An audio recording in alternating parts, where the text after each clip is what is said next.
Hi, let's go over the key features of this linear regression simulations. And then first, in data generation results, you will see a scatter plot of generated data that points to the regression line. Here, the observed slope is around 2.15 and the intercept is 4.73. And below that, there is a histogram that shows the spread of simulated slopes and intercepts, which give you an idea of how much these volumes are vary from each other.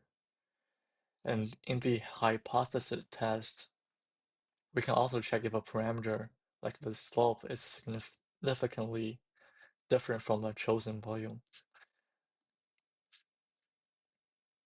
Let's see that, for example, the testing result is observed slope 2.15 and the p-volume 0.33. And if the slope is greater than 2, which given the observed slope is 2.15 and the p-volume is 0.33, the p-volume suggested that we don't have strong evidence that the slope is greater than 2.0. So it's likely that this result could happen by chance. And next, we can move on to our confidence interval section, where I apply the slope and the 90% confidence interval level.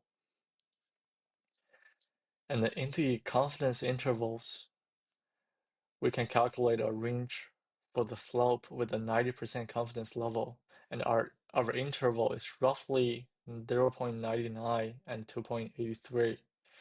And this includes our expected slope of 2, which confidence interval help show where the true slope likely falls, which give you more context than a single estimate.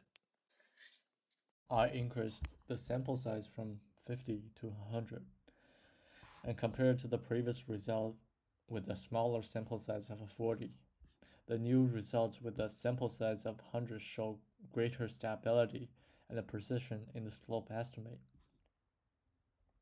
And the observed slope is now 2.36, and the confidence interval for the slope is narrower at approximately 1.09 and 2.98, which indicating a more precise estimate.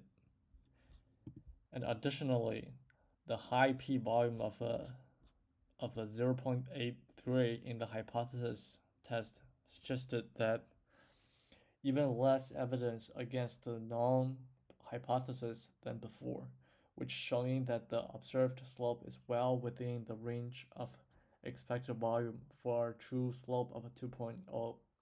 The larger sample size reduces random variation, resulting in a more reliable fit and a tighter distribution of simulated slopes, which enhances confidence in the regression results.